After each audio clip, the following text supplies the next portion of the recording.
Welcome to all of you that have come in online. Nice to see you. Our room's filling up, so we've got a nice energy here. Everybody getting ready. So we'll get started in a few minutes. All right. Hello and welcome to the 8th annual Human Design event here in Toronto. Nice to see you all. It's always nice to start one of these adventures. You never know where it's going to lead. 10 days is quite a journey. So there's a great deal that's available here in this event. I think it's something that's very exciting for all of us. There's an enormous amount of really exciting stuff that's going to be here. So I hope you're all going to enjoy it and enjoy each other's company. All right, let's get down to today's story. I wanted to start with something that,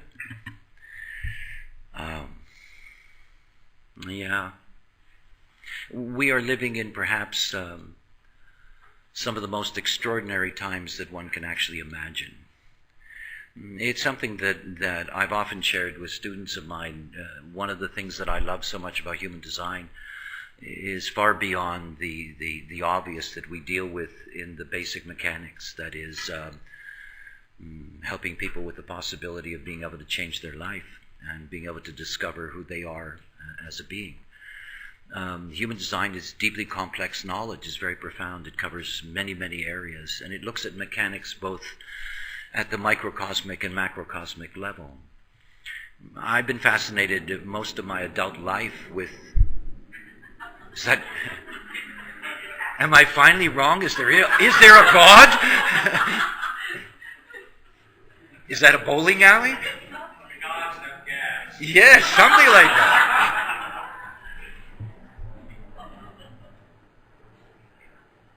That's a lovely sound, isn't it? The world is coming to an end. You can hear it. Most of my adult life, I've been fascinated by the flow of history, events, the way things move. And the way history has been laid out, the way in which we've been taught history has been, well, it's been deeply unfair in a sense that we never really get to know what's really gone on or why. We get stories about, mythologies about this and that person. We know very little about the lives. We know very little about why things change. We know very little about why civilization rises and falls, why the world suddenly changes at any given moment. One of the most fascinating areas of the knowledge is global cycles. And global cycles is looking at the larger mechanical pattern. And it's a pattern that's very, very ancient. And it's not that human design is unique in its recognition of that pattern. It belongs to ancient Hindu Brahmin culture, and it's deeply connected to the precession of the equinox. You know, in the early years when I described the nature of the synthesis of human design, I would remind people that it borrows in that sense both from Western and Eastern astrology. The Hindu Brahmin understanding of the larger cycles was deeply profound. And the precession of the equinox is something that we can see within the context of the mandala, the Rave mandala. And because the Rave mandala is such a deep synthesis and carries so much fundamental information, we're actually able to see the larger flow of the mechanics. And in seeing that flow of the mechanics, we're able to see the changing, literally the changing of the cycles. We entered into what is the cycle that has defined our world for a very long time in 1615. And that cycle that we entered into is the cycle that's called the cross of planning. And everything about the nature of the cross of planning is that the cross of planning is rooted in the definition between the emotional system and the ego in the channel, the 4037, the channel of community. Every cycle is built on a cross, and they are built on crosses that are fundamentally right angle, the way the precession operates. And the cross that we have been living under, in a sense, since 1615 is called the cross of planning. It involves the 16th gate, and it involves the 9th gate, and the 40 and the 37. So if you look here at this drawing here, you can see that here is the 4037 cross, and here you can see the 916 cross. Now this is called the cross of planning. And everything about the cross of planning, let me try to explain something to you, because I think it's one of the most difficult things for people to grasp. I entered into that dilemma when I tried to describe pentas or was, transauric forms that we have no conscious access to. It's very hard to understand something. The only way I can compare it is to God, if you'll pardon my sense of humor today on Good Friday.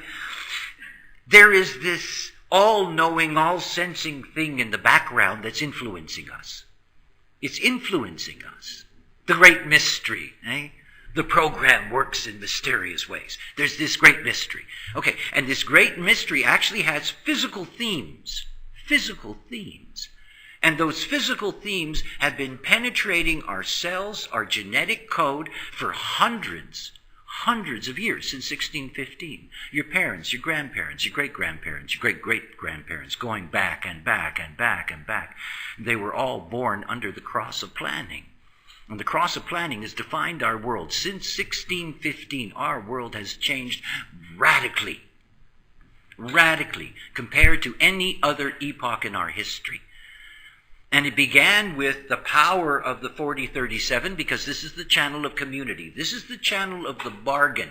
This is the channel that says, the 40th gate, you work for us. You work for us. And the 37th gate says, you work for us and I will give you the affection you need. And in return, we're going to have this rich bargain in which we work together to fulfill the demands of the community. And I want you to understand how profound that is. Our history has never been about the community.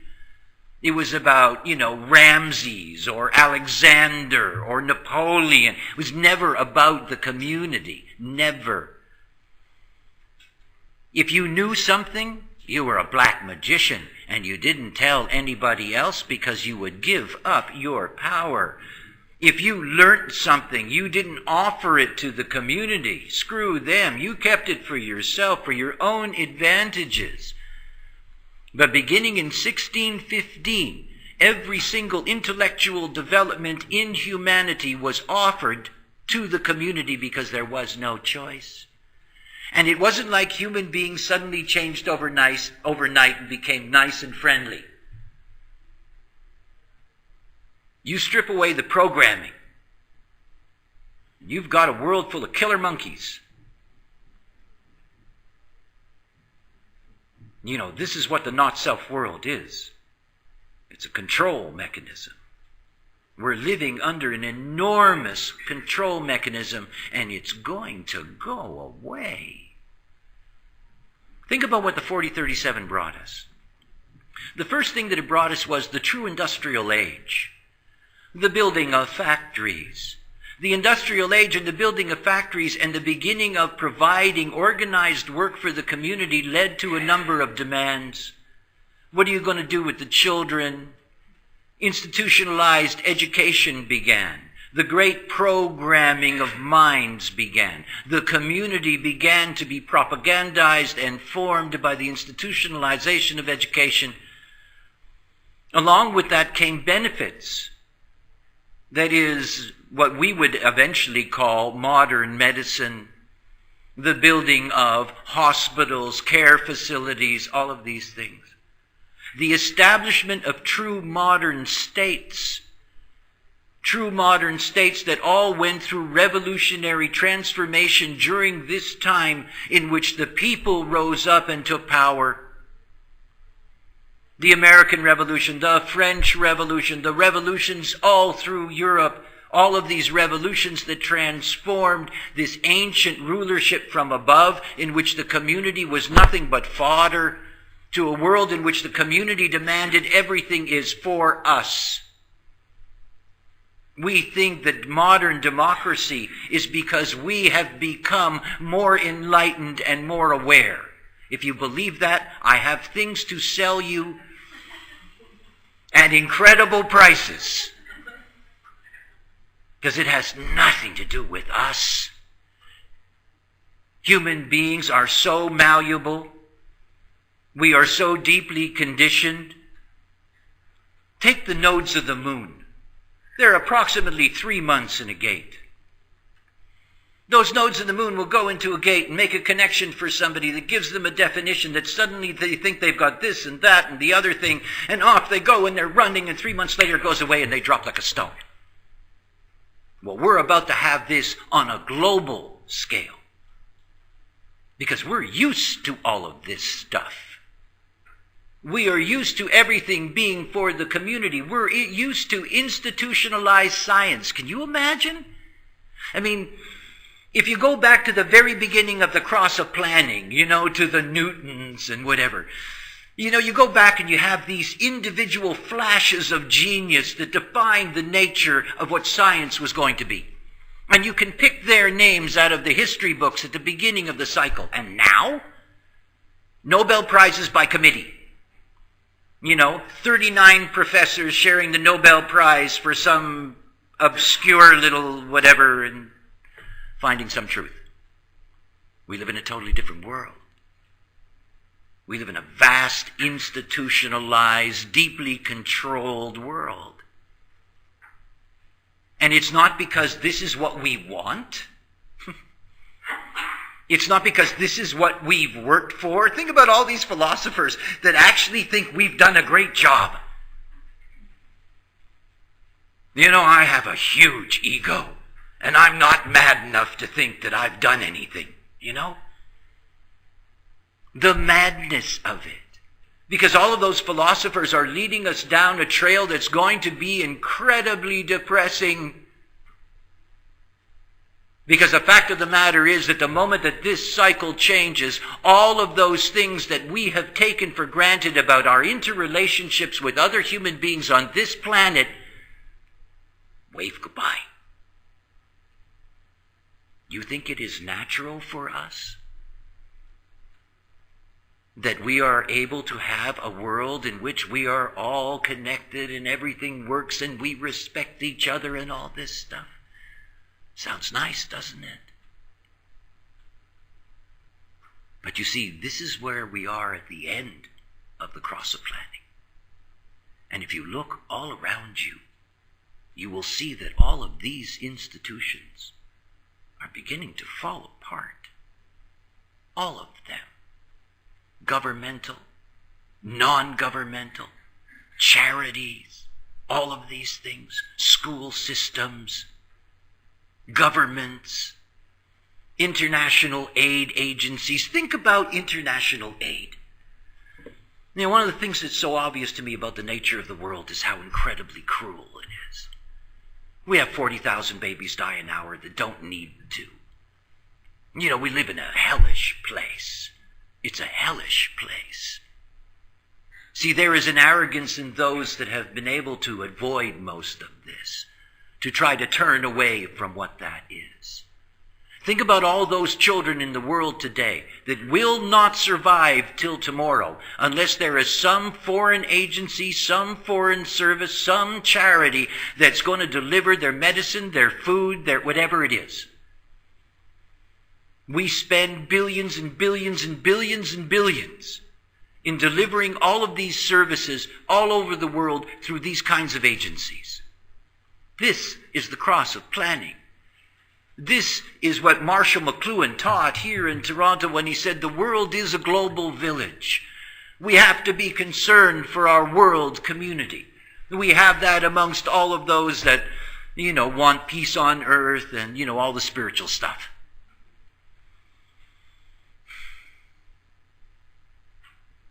But you see, it's falling like a stone. And we have no control over that. None whatsoever.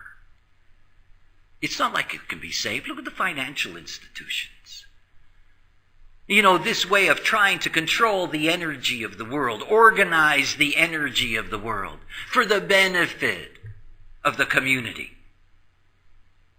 When you look at the cross of planning, you see it's got the 16th gate, the gate of skills, the 9th gate, the gate of detail. All this profound digging into things, this incredible energy and skills to serve the community. This city This morning when I got up and I looked out at this city, there are millions and millions of people that are here. And this morning, they have to eat. They have to make a living. They have to get from one place to the next. They have to be able to count on certain things being available. They have to count on the trust that's inherent in community, in the way in which we create these bargains in our modern lives to be able to have these kinds of vast, vast communities function without everybody going crazy and killing each other. You think it's natural that you have a place like Shanghai that has 30 million human beings? You think that something is going to be able to maintain that when the background frequency changes? You see, because it's not in us to be community with the world. I'm sorry. I know it's a nice idea, but it's not what we're like. Because if you take away the background frequencies that insist that all of us deal with being in this community, this side or that, those that hate globalization, those that love it, the whole dynamic of it.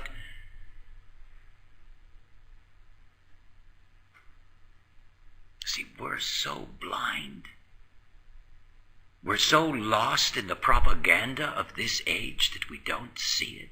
There's still people that think that we're going to get to Mars and that we're going to go there and things are going to get smaller and we're going to have these little jet ships and we're going to fly around and,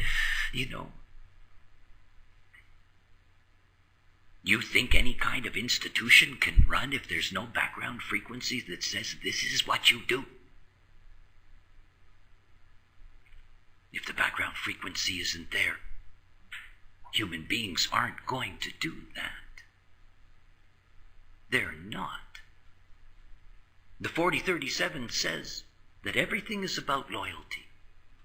Loyalty. So much of what we deal with in this life is rooted in those bargains and the loyalty that arises out of it. That favorite place that you like to shop or eat or whatever, all of these things are all built into this formula.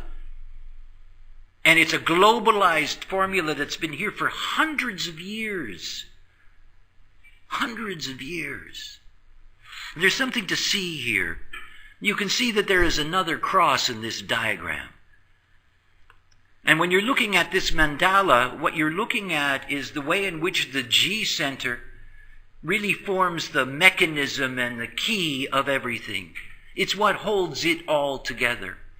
And the 8 gates out of the G center, in the way in which they divide the wheel precisely into its 8 parts, also provide us with mechanisms, locks, and keys. Not only are we in the cross of planning, but there are other elements to our particular era. And the most important one for us here is this. It's what I call the return to Eden.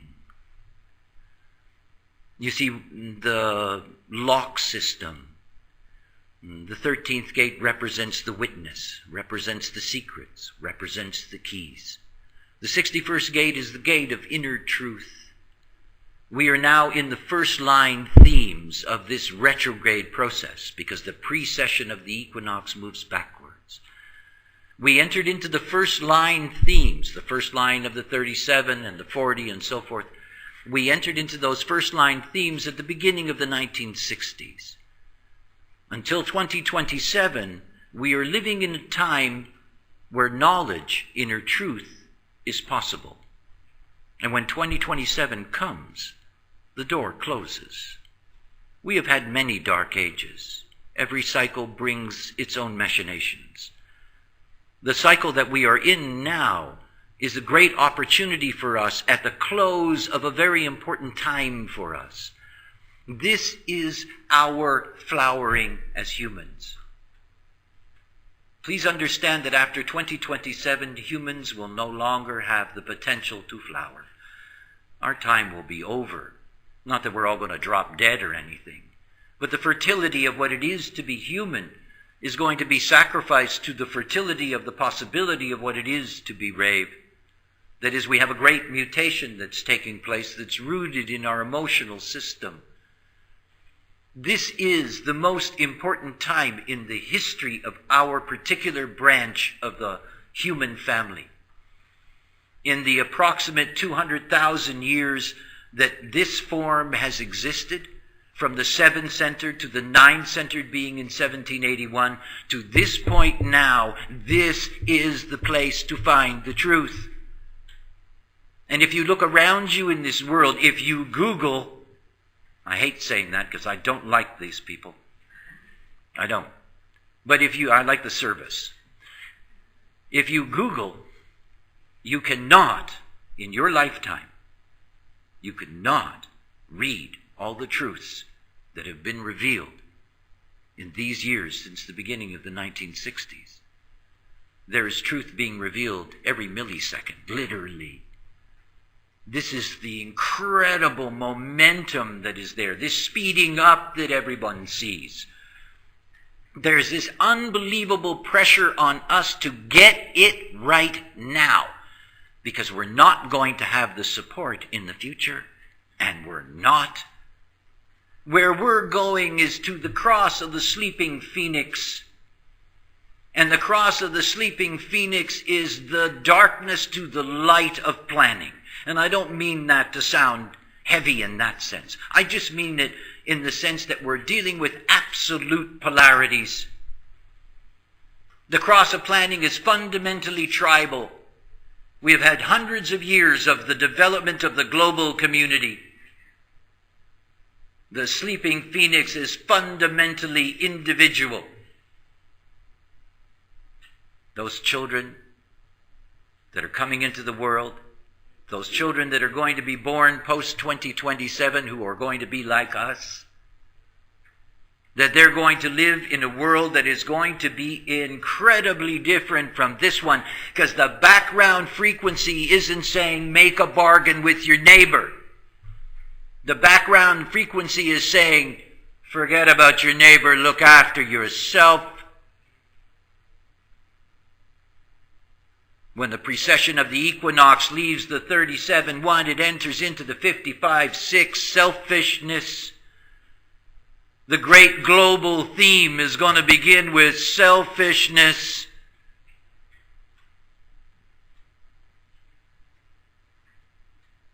That's a different world.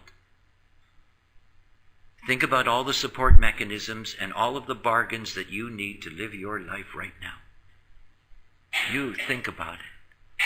Your life is saturated with dependencies. And it's saturated with dependencies and all the inherent bargains that are built into our civilization that we take for granted. The electricity will work, the internet will run, the stores will be open, food will be on the shelves. You know, all of this stuff that we take for granted that we think we're responsible for. Vanity. Vanity, vanity, vanity, vanity, vanity. It's all it is. We're not in charge of anything. We're not in charge of our nature. You know, we're not. You just look at anybody's design and you can see that. We're not in charge of anything. We're here in the movie. Our process is about awareness. It's about passenger consciousness. It's about separating ourselves from what the cycles do. And please understand, I'm not fear-mongering. I'm not worried for my children, my grandchildren. I'm not. Because they will have something that will allow them to navigate on any plane at any time. That's their strategy and authority. Strategy and authority is about the unique human process. It is not dependent on the tribe. It's not dependent on agreements. It's not dependent on bargains. It's not dependent on loyalty. It's not dependent on any of that. It isn't. And if you want to survive, You have to be able to have your own authority, because there is going to be no authority you can turn to. Right now, that's the way everybody is trained. You got a problem?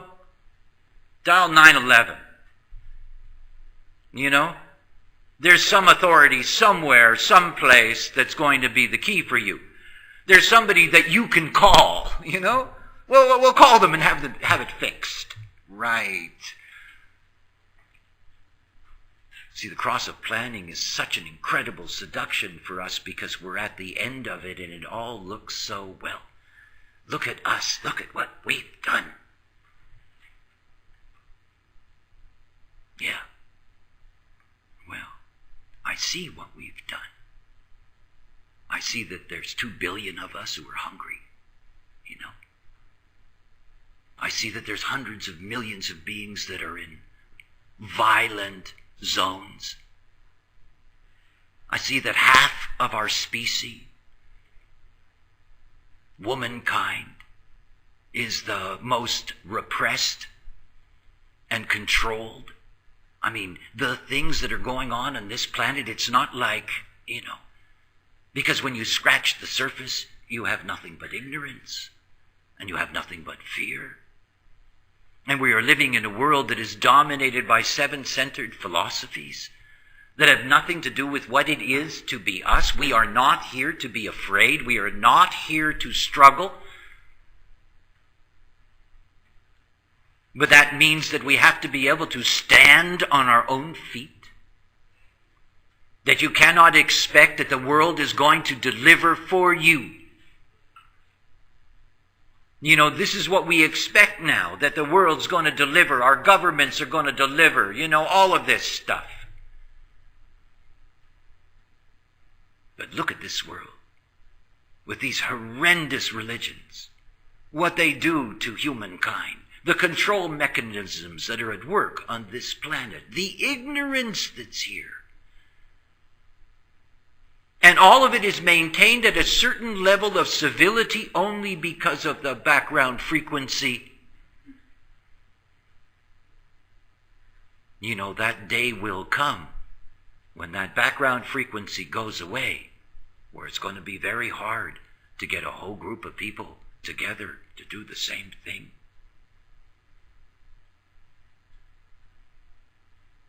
You know, all of this modern life of ours has been determined by our integration into these communities, our participation as citizens, all of those things, our responsibilities to our nation states, to our religions, all of that. It's all built on the cross of planning.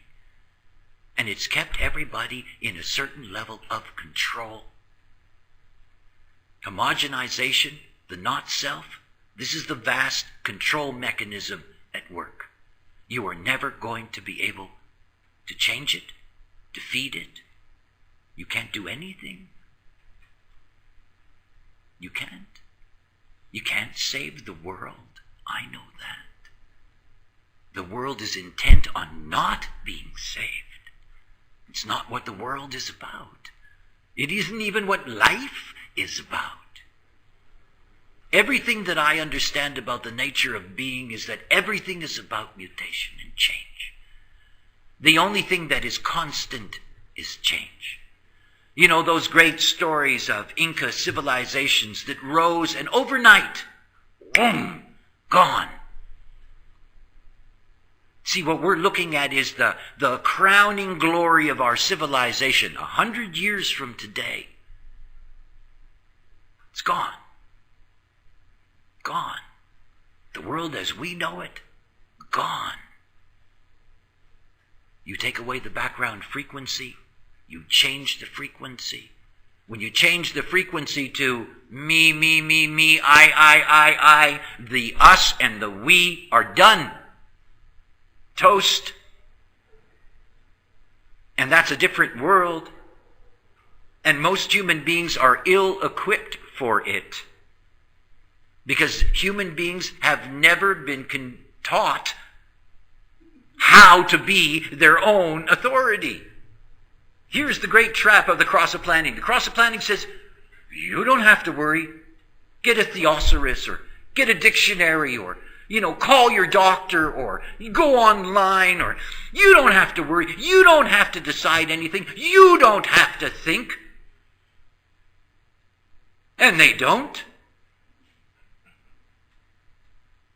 Advertising tells them what to wear, what to smell, what to eat, where to go. What authority?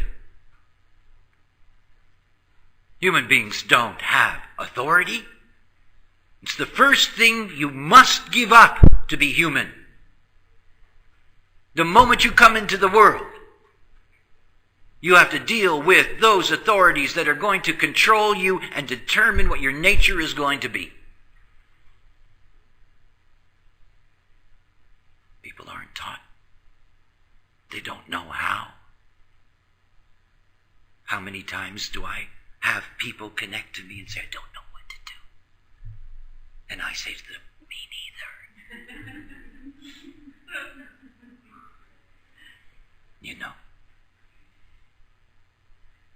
They don't know. They don't understand. Look, there's nothing to do. I'm not telling you this so you do something. There isn't anything to do. This is the movie. It's the movie. I'm like the guy at the opera that tries to explain to people what's going on because they don't understand. He's about to kill her because she made love with him. We're not about to get on stage and change the whole dynamic. No, don't do that. This is movie watching. Because there isn't anything else to do. There isn't. You see, it's not about us saying, okay, we have to stop this huge thing rolling off the cliff. We're not going to do that. Hopefully we get a good seat. And you get to watch the movie. And you get to see where all this goes. Without fear. Without concern. Because you see, if you have your own authority, you got a ticket. That's the whole thing about this life and what's coming. You don't have your own authority, are you ever going to be in trouble? What happens when you dial 911 and there's nobody there? And nobody answers? What happens when you go to the hospital and the door's closed? What happens when there's no police in the street because they're stealing?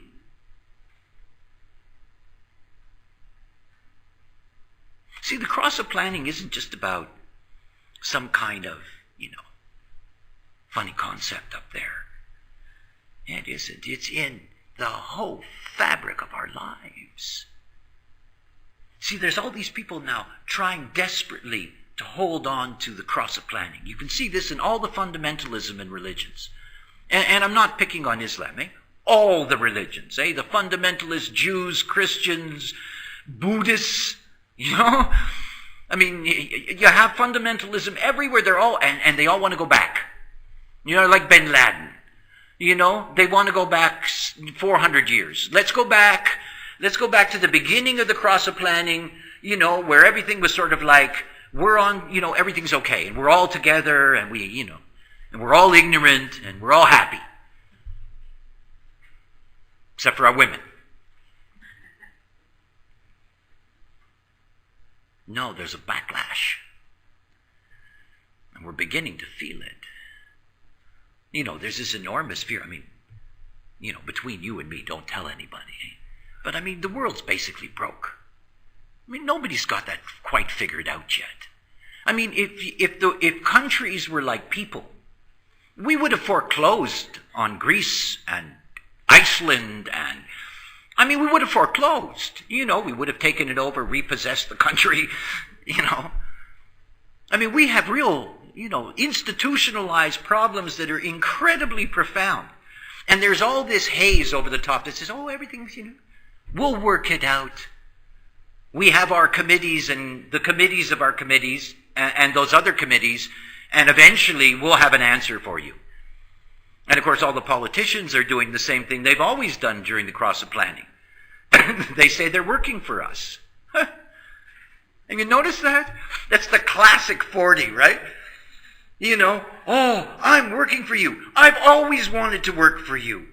Where did I get the money? While I was working for you, I was rewarding myself, you know?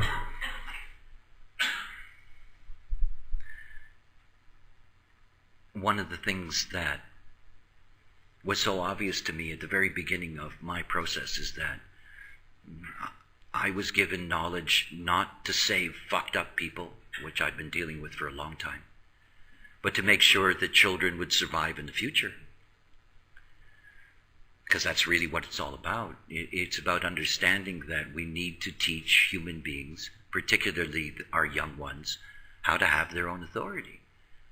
To begin to learn from a very early age that they don't need to be dependent, that they don't need to seek outer authority in order to be able to find their way, in order to be able to understand what's necessary for them. Any human being following their strategy and authority is going to be able to navigate on this plane. And it doesn't matter what the plane looks like. Oh yeah, obviously it is going to impact us in one way or another, not particularly this room in that sense. I mean, we're talking about an evolutionary process, and we're talking about a social dynamic. Right up until 2027, you're going to have children that are being born under the cross of planning. Their lifetime, let's say approximately, 80 to 100 years, it won't be until the last of those of us who have been born under this frequency are gone that there will really be the radical changes that will make the world then indistinguishable from this one. What we're here to witness is a number of things. We're here to be witnesses of the deterioration because it's what we're here to see. We're here to understand that this frequency is breaking down, and that as it's breaking down, we have our true opportunity for truth. For truth. For me, this is the Eden on the other side of the myth. And what I mean by that is that the myth was fundamentally, the beginnings of the development of civilized human. That is, go out and seek knowledge. Go forth and multiply, go out and seek knowledge.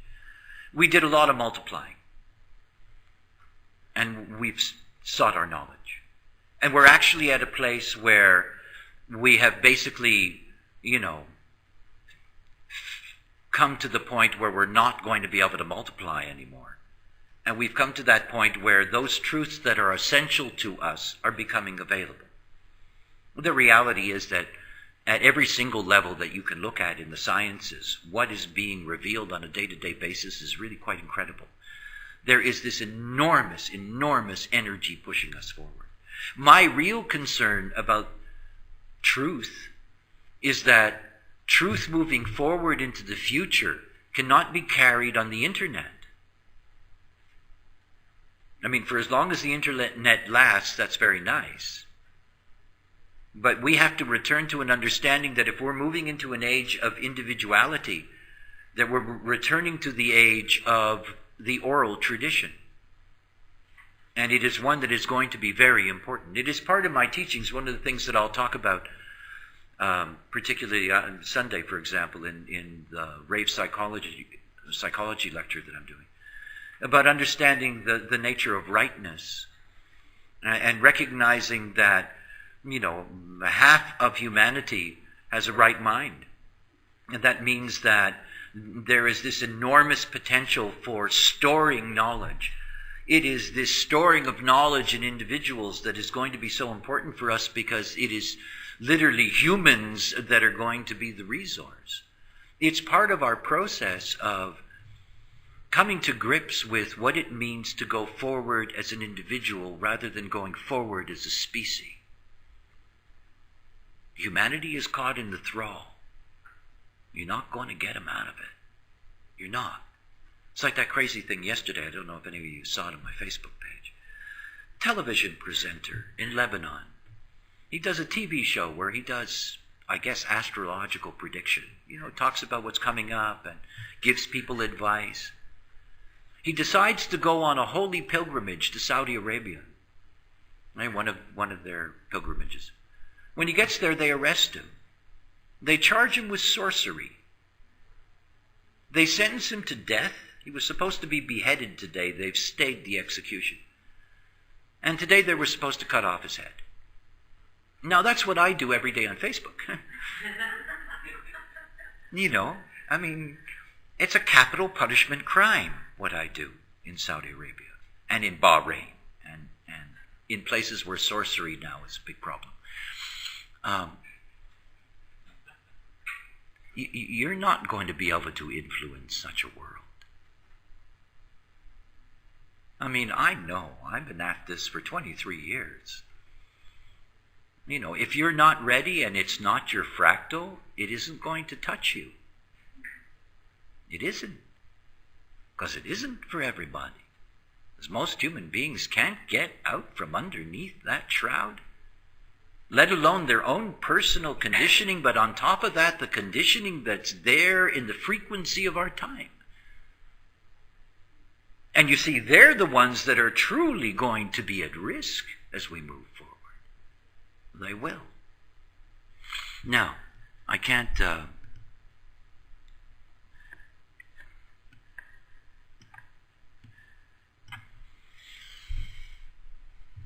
never like to talk about raves.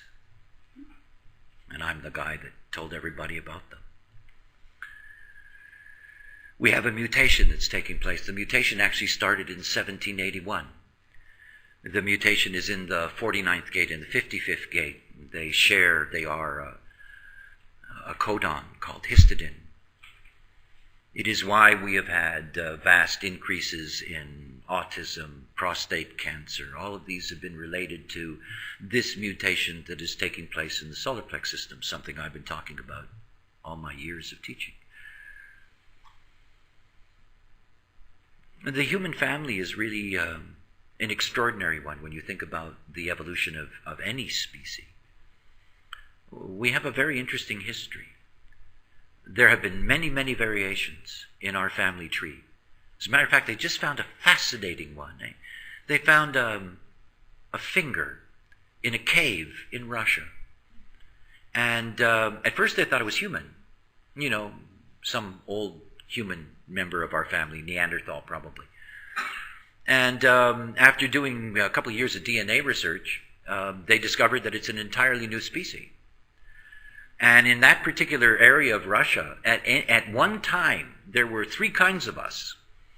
There were Neanderthals, there were what we were to become, the Homo sapiens, who were brand new then, and there were also these other creatures who were even older than the Neanderthals who were still there.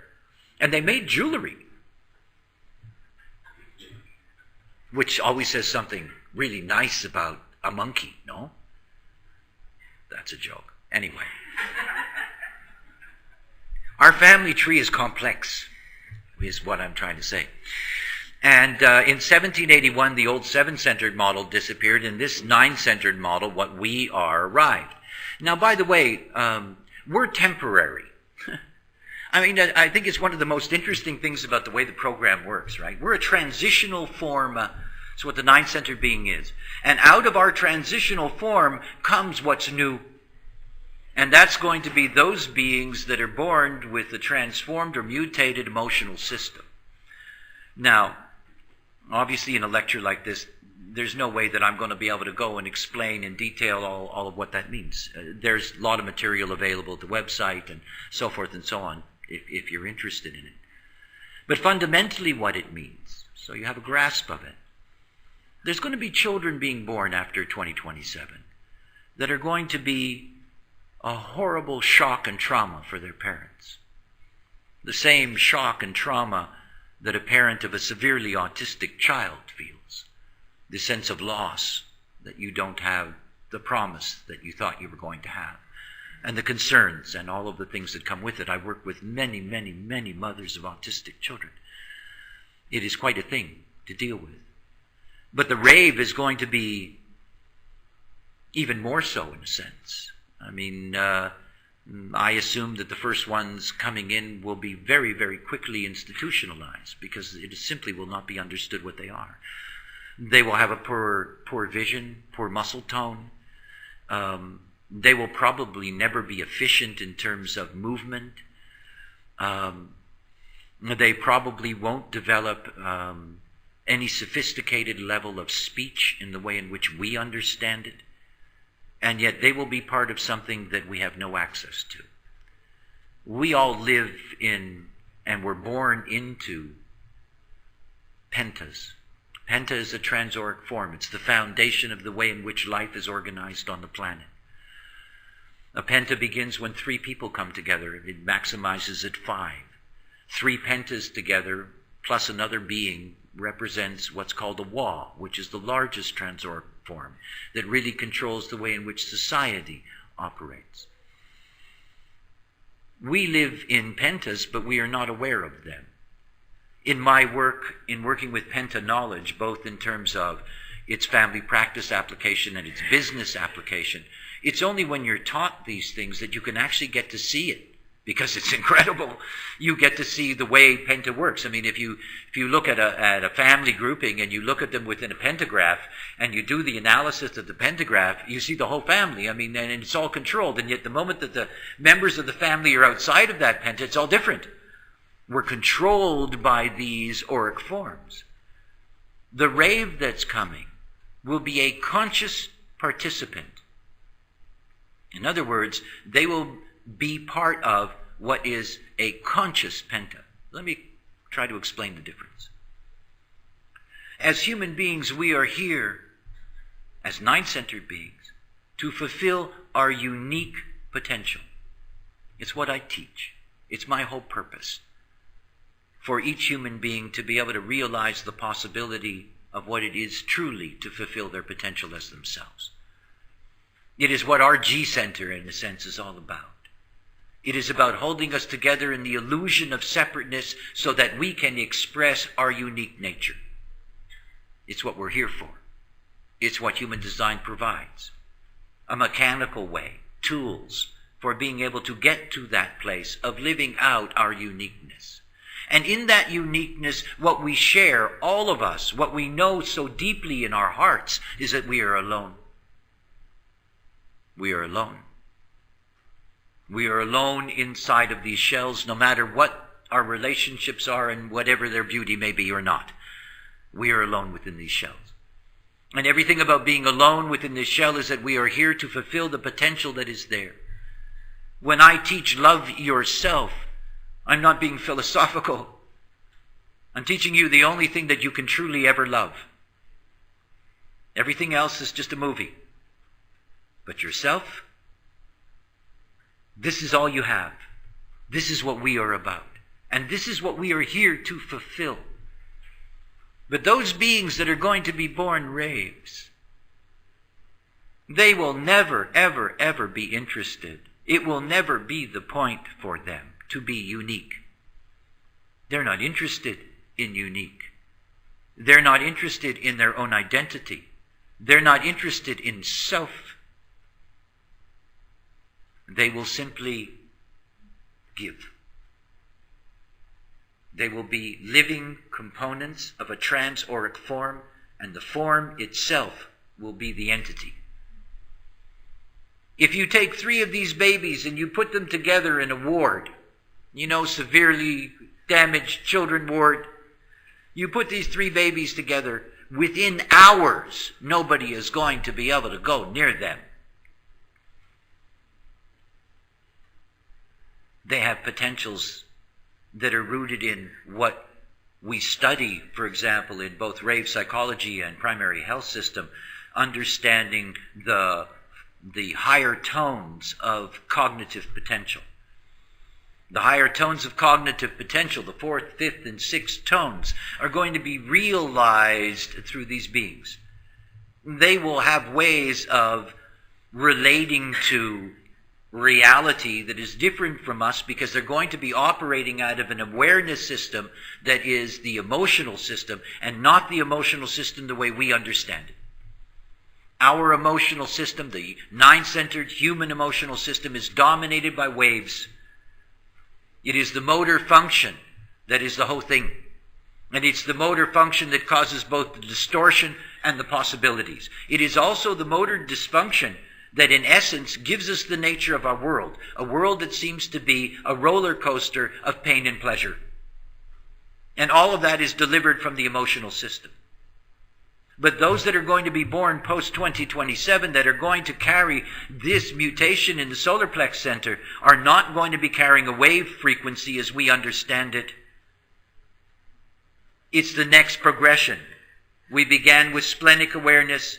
We evolved as seven-centered beings with ajna awareness. And now the fulfillment of the nine-centered process is the fulfillment of the potential of emotional awareness. You see, our species is splitting up again. It's what we do, this family tree of ours. Very, very rapid evolution. If you look at the history of human evolution, we've gone through now, as far as we know, somewhere around 14 variations in 4.5 million years. You know, the shark has been the same for 200 million years. The spider for 300 million. You know, the rat for 500 million. I mean, understand how different we are. This is this,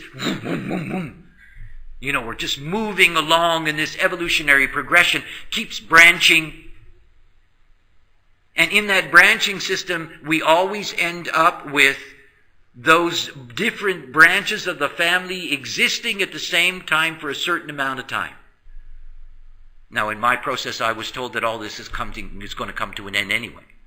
It's about 1,300 years away, according to the voice. We're not going to disappear. That is, humans are not going to disappear. We are going to be less and less fertile.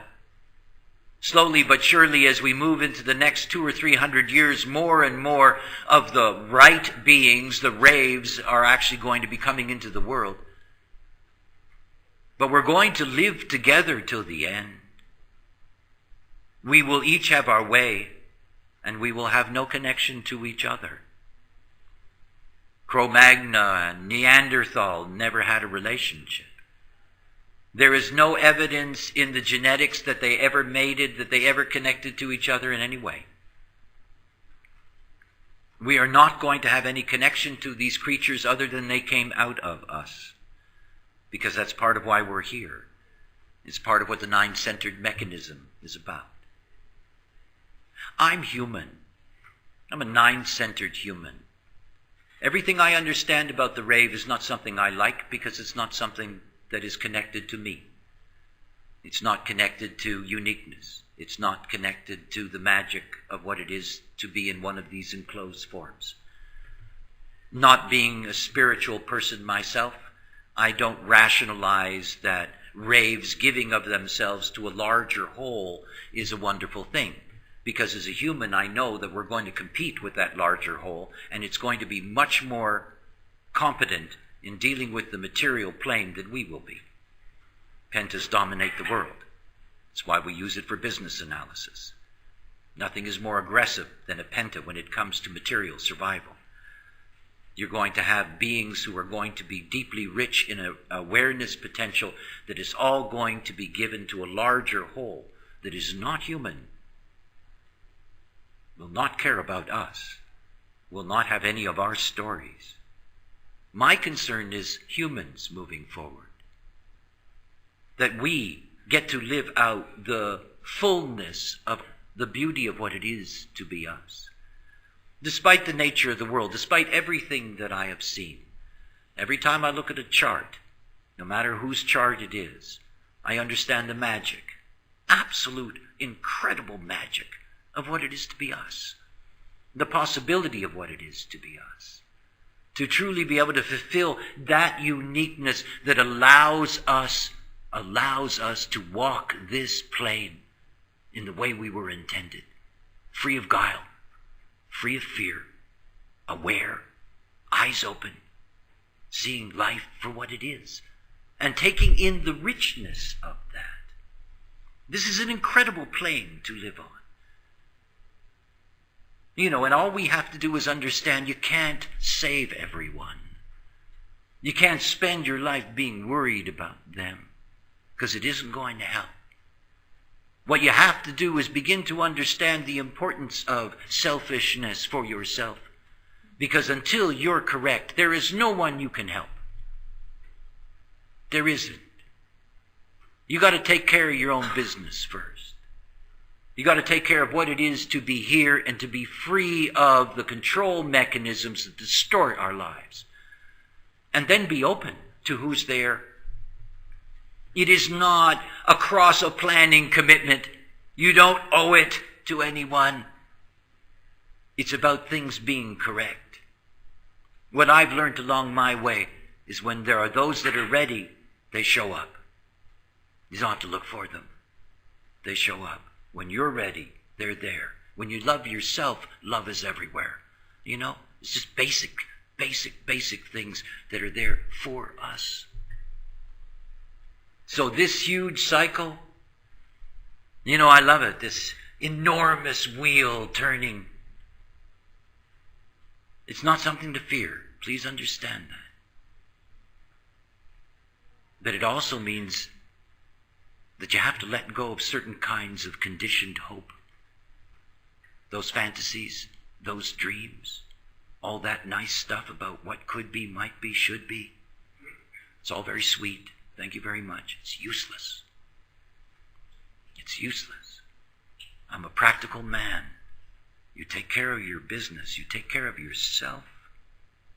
You learn how to operate through your own authority so you can trust it, so that you're always safe, that you're always correct, that you can handle whatever is there. That's what matters. It's where you get your power. It's where you get your strength. And only one person at a time, because that's what this knowledge is. One person at a time. You get it, you practice it, and you discover its truth. This is what we have to do, so that we can do that for our children and our children's children. That we can prepare those who need to be prepared. That we can be there for those that are ready. And not with any kind of, horror story. Just, excuse me, it's time to learn how to be your own authority, because you can't trust the authorities around you anymore. So stop. All right. Nice to start off the event with all of you. And thank you. Thank you. And to all of you online, nice that you were here. Nice to see that you're a part of this. And we're going to continue in about 15 minutes. Randy Richmond is going to be doing question and answer. Those of you that are online, by the way, if you want to stay online, because the question and answers are free events, you can just stay online, and Randy will start in, what's that? It's going to be about 17 minutes. Okay, so to all of you, I hope you have a great day. And we'll keep on going.